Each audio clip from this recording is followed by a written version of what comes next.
Hello guys, आज की video में हम देखने वाले हैं जैसे कि हमारे पास ये टूल है और ये तमाम आप जो देख पा रहे हैं कंपोनेंट्स रखे हुए हैं। इन्हें हमें किस तरीके से यूज़ करना होता है, कौन से बोर्ड पर हमें यूज़ करना है, पीसीबी पर करना है या ब्रेड बोर्ड पर करना है और किस तरीके से करना है, आज की वीडियो में सारी चीज़ जानने वाले हैं। जैसे कि ये हमारे पास है वायर कटर है, इसे हम वायर कटर भी बोलते हैं, वायर स्टीपर भी बोलते हैं, जो कि वायर को छीलने का कार्य करता है। उसके बाद ये हमारे पास एक लाइन टेस्टर है, जिसे हम फेज टेस्टर भी बोलते हैं। इसका जो हमें यूज़ करना होता है मिनिमम 500 वोल्ट तक हम इसे ऑपरेट यूज़ कर सकते हैं, इससे अधिक वोल्टेज पर हमें इसे यूज़ नहीं करना होता। उसके बाद ये हमारे पास एक कॉम्बिनेशन स्क्रू ड्राइवर होता है, जो कि आपको स्क्रू को खोलने और टाइट करने का काम करता है। उसके बाद ये हमारे पास एक कॉम्बिनेशन प्लायर होता है, जो कि वायर को काटने और छीलने और किसी भी जोड़ को टाइट करने के लिए यूज़ में लिया जाता है। उसके बाद ये हमारे पास एक बॉल पिन हैमर होता है, जिसका यूज़ हम आवश्यकता अनुसार करते हैं। उसके बाद एक हमारे पास सबसे इम्पोर्टेंट चीज़ होती है डिजिटल मल्टीमीटर। क्या होता है दोस्तों? Digital multimeter. ये दो प्रोब होती है, ये इसकी दो प्रोब होती है। ये इसका पूरा स्ट्रक्चर होता है कि किस तरीके से आपको यूज़ करना है और किस तरीके से क्या चीज़ का पालन करना है। जैसे कि आप देख पा रहे हैं कि यहाँ से लेकर यहाँ तक हम एसी के वोल्टेज का मेजरमेंट करते हैं। आप ये मत देखना कि हम इस साइड को घुमा रहे हैं तो इधर ही एसी का मेजरमेंट करेंगे। सिर्फ आपको ये देखना है जो सिंबल है, इस सिंबल पर डिपेंड करता है कि आपको चीज़ क्या चेक करनी है। बहुत सारे मल्टीमीटर में हो सकता है एसी का सिंबल इधर हो, डीसी का सिंबल इधर हो, या डीसी का सिंबल नीचे हो और एसी का सिंबल ऊपर हो। तो डिपेंड करता है जो सिंबल बना हो उसके अकॉर्डिंग आपको टेस्टिंग करनी है।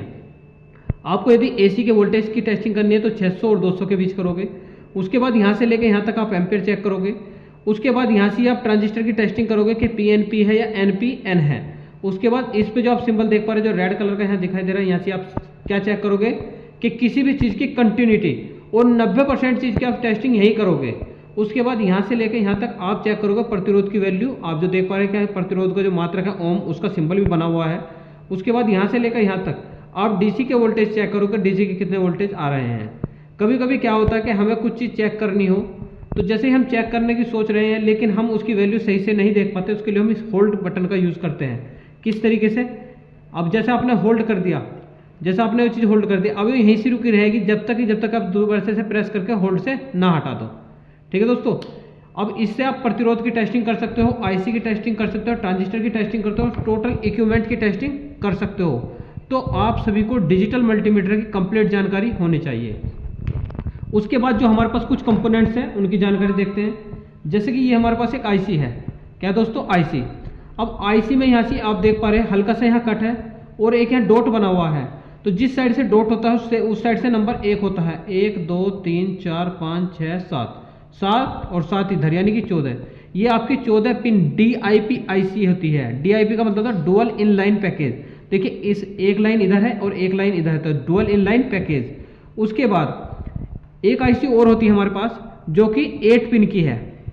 8 pin DIP, 8 pin DIP IC होती है। DIP का मतलब डुअल इन लाइन पैकेज, और 8 पिन का मतलब ये जो 8 पिन आप दिखाई दे रहे हैं, 4 इधर और 4 इधर।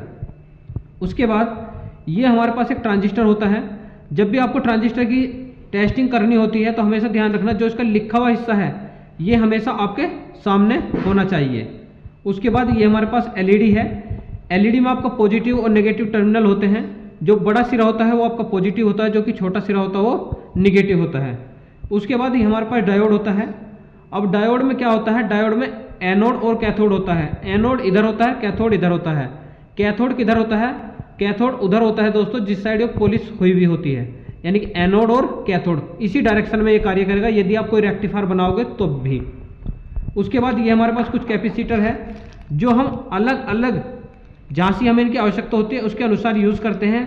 आपको उसमें PF भी दिखाई दे रहे हैं कि आपको उसमें PF का भी यूज़ करना होता है। ये मोस्टली किसी चीज़ को चार्ज करने के लिए या फिल्टर करने के लिए हम यूज़ में लेते हैं। उसके बाद ये हमारे पास कुछ वैल्यू के प्रतिरोध है। प्रतिरोध आपको अच्छे तरीके से मेज़र करनी आनी चाहिए। आपको प्रतिरोध के बारे में जानकारी होनी चाहिए कि किस साइड से आपको मेज़र करना होता है। हमेशा ध्यान रखना जिस साइड लास्ट में कलर आपका सिल्वर हो या गोल्डन हो वो चीज़ हमेशा लास्ट में होती है। उसके दूसरी डायरेक्शन से आपको कलर देखना शुरू करना होता है। ठीक है दोस्तों। उसके बाद ये LED, ये आप सब चीज़ देख चुके हैं। उसके बाद जो सबसे इंपॉर्टेंट चीज़ है वह है आपकी ये, जिस पर आपको कंपोनेंट्स को लगाना है। सबसे पहले हम देखते हैं PCB। PCB का मतलब क्या होता है? Printed circuit board. जिस साइड इधर कॉपर की लैपिंग है, इस साइड कोई लैपिंग नहीं है। जिस साइड कोई लैपिंग नहीं है इधर हमें कंपोनेंट्स को लगाना होता है। ये हमारे पास सभी कंपोनेंट्स है। जिधर कॉपर की लैपिंग होती है इधर हमें क्या करना होता है, सोल्डिंग करनी होती है। ठीक है, उसके बाद इसमें हमें सोल्डिंग करने में बहुत सारी समस्याएं होती है। जैसे कि यदि हम किसी आईसी को सोल्डिंग करना चाहते हैं तो सबसे पहले हमें बेस को सोल्डिंग करना होगा। अब जैसे ही आप बेस लगाते हो, आपके पास मान लो बेस नहीं है तो आप आईसी को सोल्डिंग करोगे, और जैसे आपने आईसी को सोल्डिंग किया, मान लो आपकी आईसी खराब हो जाती है, तो उस कंडीशन में आपको इसको फिर डिसोल्डिंग करना पड़ेगा। तो उस फीडबैक को हटाने के लिए हमारे पास एक नई चीज ब्रेडबोर्ड। अब ब्रेडबोर्ड का कार्य क्या होता है, इसमें दो पाथ होते हैं, पॉजिटिव और नेगेटिव। ये पाथ सिर्फ यहाँ तक चलते हैं, उसके बाद यहाँ से नेक्स्ट दूसरा पाथ कंप्लीट होता है। अगर आप चाहते हो पूरे को पॉजिटिव नेगेटिव बनाना तो आप यहाँ से जम्फर वायर लगा सकते हो। ये कनेक्शन इस तरीके से होते हैं सिंगल लाइन के, और ये वाले कनेक्शन आपके ऐसे होते हैं जैसे ABCD इस तरीके से लिखा हुआ है। ठीक है दोस्तों, इस तरीके से कनेक्शन होते हैं। उसके बाद आपको आईसी कहाँ कनेक्ट करनी होती है, सबसे पहले जो आप देख पा रहे हैं ना, अच्छे तरीके से सेट कर लो। और उसके बाद जब भी आप लगाओ, आईसी हमेशा आपको बीचों बीच लगानी होती है। सबसे पहले आपको सेट कर लेना होता है, ऐसा ना हो कि कोई टर्मिनल आप जल्दबाजी में लगाओ और जो कोई टर्मिनल इसका टूट जाए। तो इस तरीके से आपको इसको यूज करना होता है। इस तरीके से प्रेस कर दोगे, और यदि आपको कभी निकालनी पड़ जाए तो आप कोई ट्वीजर के माध्यम से भी निकाल सकते हो, और आप इजीली तरीके से ऐसे भी निकाल सकते हो। कनेक्टिंग करने में इसमें बहुत अच्छी यूज हो सकते हैं। जैसे कि आप कोई चीज़ कनेक्ट करना चाहते हो, मान लो हमें एक रेक्टिफायर बनाना है, तो आप इस तरीके से कोई भी रेक्टिफायर लोगे, ऐसे इस तरीके से हमने डायोड लिया और डायोड को भी इस तरीके से हम कनेक्ट कर देंगे। उसके बाद हमें प्रतिरोध की आवश्यकता है। उसके बाद नेक्स्ट हम प्रतिरोध, एलईडी की जरूरत है, एलईडी। और उसके बाद इधर से हम आउटपुट दे देंगे, इनपुट दे देंगे किस चीज़ से, अपने ट्रांसफार्मर से, और उसके हम आउटपुट चेक भी कर सकते हैं, जो कि अभी हम करने वाले हैं। देखिए दोस्तों, जैसे कि हमने रेक्टिफायर को बनाकर तैयार कर दिया है। इसमें हमने एक ट्रांसफार्मर लिया है जो कि 909 का है। उसके बाद हमने पूरा सर्किट जो है ब्रेडबोर्ड पर तैयार करा गया है। एक डायोड लगाया है, एक कैपेसिटर लगाया, एक प्रतिरोध और एक आउटपुट लेने के लिए एक एलईडी लगाई है। आप देख पा रहे हैं कि जो एलईडी है बहुत बेहतरीन तरीके से ग्लो कर रही है।